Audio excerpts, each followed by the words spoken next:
बिस्मिल्लाहिर्रहमानिर्रहीम। अस्सलाम वालेकुम स्टूडेंट्स, आज हमने दाल की फैमिली को ट्रेस करना सीखना है। ठीक है बेटा, दाल कैसे लिखा जाता है? बेटा सेकंड लाइन से स्टार्ट करते हुए आपने थर्ड लाइन की तरफ जाना है। ठीक है, थर्ड लाइन पर स्टॉप हो जाना है, सेमी सर्कल की शेप में आना है। ठीक है बेटा, ये क्या है? दाल। देखें ये सेकंड लाइन आप देखें, सेकंड लाइन से हम स्टार्ट करते हुए ये सेमी सर्कल स्मॉल सा हम लगाएंगे और थर्ड लाइन पर स्लांट थोड़ा सा और स्टॉप हो जाएंगे।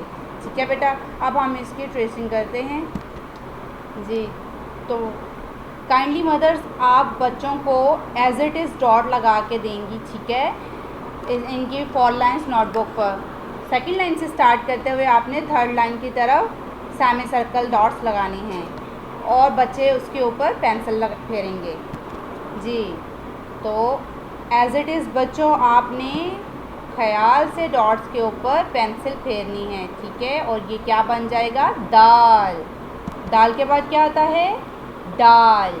डाल भी दाल की शक्ल है। ठीक है, डिफरेंस क्या है? एक छोटी तोएं, डाल के सर पर एक छोटी तोएं हैं और दाल खाली है, इसलिए जिसके सर पर छोटी तोएं हैं उसका साउंड क्या है?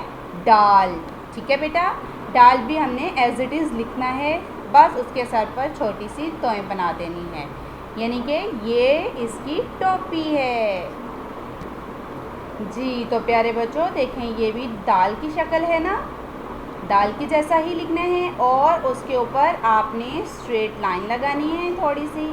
देन आपने उसको स्लांट ऊपर की तरफ लेके जाना है और नीचे की तरफ स्लांट लेकर आना है। ठीक है बेटा, तो क्या बन जाएगा? तोएं। तो ये क्या है? दाल। ये देखें बच्चों, दाल के जैसे ही लिखा जा रहा है। ठीक है, अब हमने ये स्ट्रेट लाइन लगाई, ये बैक की तरफ गए और यहाँ से गोल कर दिया। ठीक है बेटा, तो ये क्या बन गया? दाल। दाल के बाद क्या आता है? जाल, क्योंकि इसके सर पर एक नुक्ता है। ठीक है, इसलिए इसका साउंड जाल है। इसकी शेप भी एज इट इज़ दाल और डाल के जैसी है, बस इसके सर पर एक नुक्ता है। ठीक है बेटा जी। तो ये देखें, दाल की शक्ल ही है। यस, इसके ऊपर एक नुक्ता है, तो इसका साउंड क्या है? जाल। दाल, डाल और जाल। ये देखें। ठीक है, आपने ऐसे ही पेंसिल से की मदद से जाल को लिखना है। ये इसके सर पे एक नुक्ता लगा दिया। जाल के बाद क्या आता है? रे। ये क्या है? रे। ठीक है बेटा, देखें जैसे चेयर या सोफ़ा होता है, ये देखिए इजी चेयर होती है ना, एज इट इज़ रे। तो बेटा ये भी आपने सेकंड लाइन से स्टार्ट करना है और इसको थर्ड लाइन पर स्लांट करके ख़त्म करना है। देखें सेकंड लाइन से हम स्टार्ट करेंगे straight line, then slant line, third line पर ख़त्म कर देंगे, तो क्या बन जाएगा? रे जी। तो प्यारे बच्चे ये देखें, छोटी सी अलिफ बनाई और साथ में हमने स्लांट कर दिया। ठीक है बेटा, रे के बाद क्या आता है? अड़े। देखिए जैसे दाल के बाद डाल आता था, ये भी रे के बाद अड़े है, क्योंकि इसके सर पर टोपी है। सेम हमने रे के जैसा लिखना है और उसके सर पर छोटा सा तोएं बनाना है, तो क्या बन जाएगा? अड़े। इसका क्या साउंड है? अड़े जी। तो प्यारे बच्चों ये देखें, one small and slant line. ठीक है, थर्ड लाइन पर हमने ख़त्म करना है और straight, then back slant and forward जी। तो अड़े के बाद क्या आता है? जे। जे के ऊपर एक नुक्ता।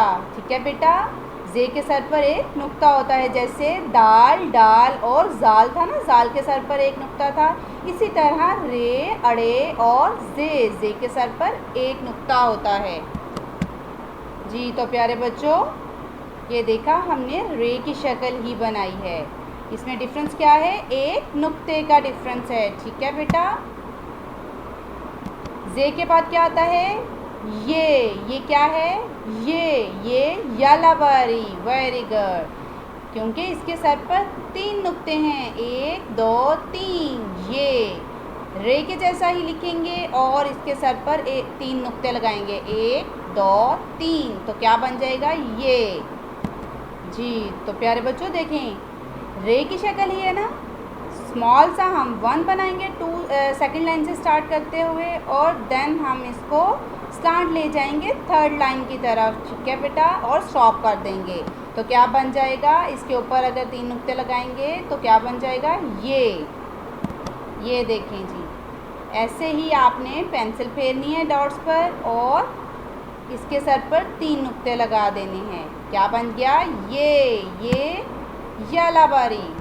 तो प्यारे बच्चों, हमारी राइटिंग प्रैक्टिस अलिफ मद आ से लेकर ये तक कंप्लीट हो चुकी है। आपने इसको बार बार प्रैक्टिस करना है ताकि आपको अच्छे से लिखना आ जाए। Very good.